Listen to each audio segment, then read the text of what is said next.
नमस्कार मित्रांनो, आपल्या सोबत आज दत्ता आहे. दत्ताची मुंबई शहर पोलीसपदी निवड झालेली आहे. दत्ताला आपण आज काही प्रश्न विचारणार आहे, जेणेकरून नव्यानं जे मुलं पोलीस भरतीची तयारी करत असतात त्यांनी कशा पद्धतीनं अभ्यास केला पाहिजे. त्याचबरोबर आता काही अशी मुलं असतात की ते 2 वर्षापासून, 5 वर्षापासून, 7 वर्षापासून अभ्यास करताय, ज्यांना आपण पोलीस भरतीमधले जुने मुलं असं म्हणत असतो.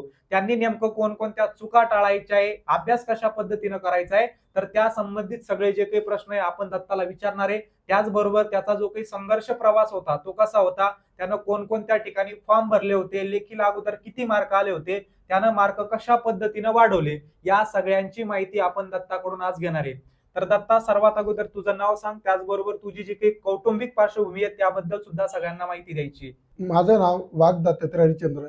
माझा जिल्हा छत्रपती संभाजीनगर, राहणार ओडूदचा. माझे वडील शेती करतात, आई मोलमजुरी करते, मी पण कामाला जात होतो. बघा, दत्ताचे जे काही वडील आहे ते शेती करतात आणि स्वतःची जी काही आई आहे दुसऱ्याच्या शेतामध्ये कामाला जाते. आणि सगळ्यात महत्वाचं म्हणजे दत्तानं सुद्धा वेगवेगळ्या ठिकाणी काम केलेले, लोकांच्या शेतामध्ये जाऊन मोलमजुरी केलेली आहे. सगळ्यात महत्वाचं म्हणजे आई वडिलांनी त्याच्यावरती विश्वास ठेवला, त्याला अभ्यास करू दिला आणि त्यानं सुद्धा त्याचं जे काही आई वडील आहे त्याच्या आई वडिलांचा विश्वास सार्थ ठरवलेला आहे. आता पुढचा प्रश्न असा की सुरुवात केव्हापासून केली होती आणि प्रवास कसा होता, म्हणजे कोणकोणत्या ठिकाणी फॉर्म भरले होते आणि कितव्या अटेम्प्ट मध्ये सिलेक्शन झालं होतं? माझा पहिली भरती 2023ला. आता ही माझी तिसरी भरती मुंबईची. ओके, तिसरी भरती आहे. पहिल्या भरतीमध्ये फॉर्म कोणत्या ठिकाणी भरला होता आणि किती मार्क पडले होते लेखी परीक्षेला? आणि ग्राउंड बद्दल सुद्धा सांग की ग्राउंडला किती मार्क होते? माझा पुण्याला फॉर्म होता, ग्राउंडला 39 हा आणि लेखीला 49. हा आता बघा, लेखी परीक्षेला 49 मार्क आले होते आणि आताची जी काही मुंबई शहरची परीक्षा झाली त्या परीक्षेमध्ये त्याला 49 वरून डायरेक्ट 87 मार्क मिळाले.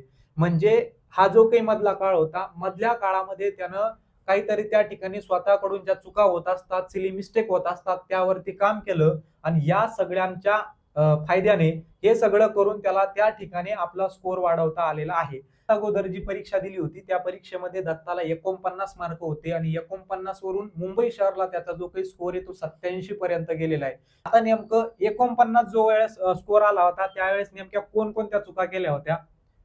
49 स्कोर आलता तेव्हा मी कोणती ऑनलाईन बॅच नाही, काही नाही, पुस्तकं बरोबर, मार्गदर्शन नाही, पुस्तक बरोबर नाही. सगळ्यात महत्वाचं म्हणजे दिशाहीन अभ्यास त्याचा चालू होता असं त्याचं म्हणणं आहे की नेमकं परीक्षेची डिमांड काय आहे, परीक्षेला प्रश्न कशा स्वरूपाचे विचारले जातात.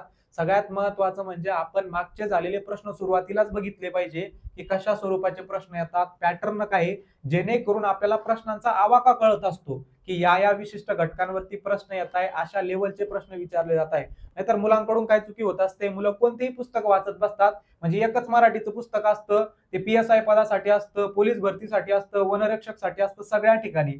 पण परीक्षा ही विशिष्ट परीक्षेला विशिष्ट प्रश्न विचारले जात असतात, त्यानुसार तुम्हाला एकच संदर्भ ग्रंथ वाचायचा आहे.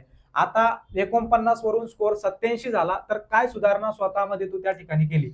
मी ऑनलाईन विठ्ठल बडी सरांची स्वप्न काही बॅच घेतली. आपली जुनी जी स्वप्न खाकी बॅच होती ती बॅच त्यानं घेतली होती. त्यानंतर बुक लिस्ट, वर्जे राजमार्ग, पांढरा घोडा, A to Z solution, okay, हे पुस्तक वापरले. हे सगळे पुस्तक यूज केले होते. सगळ्यात महत्वाचं म्हणजे त्याचं असं म्हणणं आहे की ग्रंथ या पुस्तकाचा खूप जास्त फायदा त्याला झालेला आहे. ग्रंथ हे पुस्तक मी स्वतः त्याच्या घरी गेलो होतो. घरी गेल्यानंतर जे आपलं 44,000 ग्रंथ हे पुस्तक होतं, ज्याचं नाव आता काळा घोडा झालेलं आहे, ते पुस्तक त्यानं जवळपास 20-25 वेळा वाचलेलं असणारे असं ते पुस्तक झालं होतं. म्हणजे तुम्ही परत परत तेच पुस्तक वाचत असले, रिव्हिजन करत असले, तर 100% तुम्हाला त्याचा फायदा होत असतो. आता भरपूर साऱ्या विद्यार्थ्यांची 12वी झालेली आहे. 12वी झाल्यानंतर वेगवेगळ्या ऑफलाईन अकॅडमीमध्ये मुलं जात असतात किंवा पोलीस भरतीची तयारी करत असतात. मग नव्यानं जे पोरं तयारी करतात त्यांना आपण काय सांगू शकतो, कशा पद्धतीने तयारी केली पाहिजे? नवीन मुलांना एकच सांगणं आहे, कोणती पण ऑनलाईन बॅच लावायची.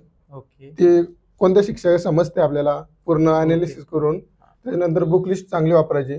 ओके. एक वर्जे राजमार्ग पुस्तक मस्त आहे. आता बघा, सुरुवात करत असताना सर्वात अगोदर आपण एखादी ऑनलाईन बॅच तुम्ही करू शकतात किंवा एखादा जो संदर्भ ग्रंथ आहे ज्यामध्ये सर्व जे काही विषय एकदम सोप्या पद्धतीने तुम्हाला दिलेले असले, त्या पुस्तकात तुम्ही एकदा संपूर्ण जो काही अभ्यास आहे तो कव्हर करून घ्यायचा. आता अभ्यास कव्हर करून घेतल्यानंतर प्रश्नांचा अभ्यास करणं सुद्धा, सराव करणं सुद्धा गरजेचं आहे. मग प्रश्नांच्या सरावासाठी आपण नेमकं काय करू शकतो? जास्तीत जास्त प्रश्नपत्रिका सोडवू शकतो का घटकनुसार प्रश्न आपण सोडवले पाहिजे? घटकनुसार पण सोडवलं पाहिजे. चॅप्टर झाल्यानंतर त्यानंतर मिक्स पण सराव केला पाहिजे. PYQ जास्त भर द्यायचा PYQ वर. काही मुलं असे आहे की जे खूप दिवसापासून अभ्यास करतात, त्यांचं सिलेक्शन त्या ठिकाणी होत नाहीये. नेमकं त्यांच्याकडून काय चुका होतात, काय सुधारणा त्यांनी करायला पाहिजे? जुन्या मुलांनी जास्तीत जास्त प्रश्न सराव केला पाहिजे. PYQ जास्तीत जास्त सोडवला पाहिजे. गणितात सराव केला पाहिजे. ओके. जे जुने विद्यार्थी आहे, ज्यांचं 2-2, 4-4 वर्षापासून सिलेक्शन होत नाही, वेटिंगला राहत आहे, त्यांनी जास्तीत जास्त प्रश्न सोडवले पाहिजे. आता कोणीही तुम्हाला हेच सांगणार आहे, कारण तुमचा अभ्यास कव्हर झालेला असतो आणि तुमची जी काही कमतरता होत असते, ती प्रश्न सोडवण्यामध्ये होत असते. मग जुन्या विद्यार्थ्यांनी जास्तीत जास्त प्रश्न सोडवले पाहिजे. रोजचे 30-30 प्रश्न सोडवा, 50-50 सोडवा. पण रोज सोडवा, त्यामध्ये काही PYQ सोडवा, काही येऊ शकतात असे प्रश्न तुम्ही सोडवले पाहिजे. ज्या दिवशी पोलीस भरतीचा निकाल लागला होता, निकाल लागल्यानंतर कसं वाटलं होतं सर्वात अगोदर? एकदम भारी वाटत होतं. आई वडिलांना कसं वाटलं होतं? सगळे खुश झाले होते? हो. म्हणजे आई वडिलांना सुद्धा खूप खुशी झाली होती. त्यांच्याही डोक्यावरती, मनावरती ते एक समाधान होतं, की आपण आपल्या मुलांसाठी एवढं काबाड कष्ट करतोय आणि आपल्या मुलांवरती जो विश्वास ठेवलेला आहे, त्या विश्वासाचं त्यांनी सार्थ केलेलं आहे. हा जो आनंद असतो ना, तो आनंद सगळ्यात जास्त असतो. जगातला सर्वात मोठा आनंद आपण त्या आनंदाला म्हणू शकतो. रिझल्ट लागायच्या दिवसात त्या रोजी मी घरीच होतो. म्हणजे माझ्या लॅबमध्ये बसलेलो होतो, पुस्तक पाहत होतो आणि रिझल्ट आला तेव्हा मी बाहेर आलो आणि पप्पाला ते सांगायचं पूर्ण सर्व खुश झालते. ओके. बघा आता सर्वात महत्त्वाचं म्हणजे की ज्या दिवशी निकाल लागला, निकालाच्या दिवशी दत्ता स्वतःच्या घरी होता. घरातच त्यांनी स्वतःची एक अभ्यासिका तयार केलेली आहे आणि पुढच्या भरतीच्या तयारीला तो लागला होता.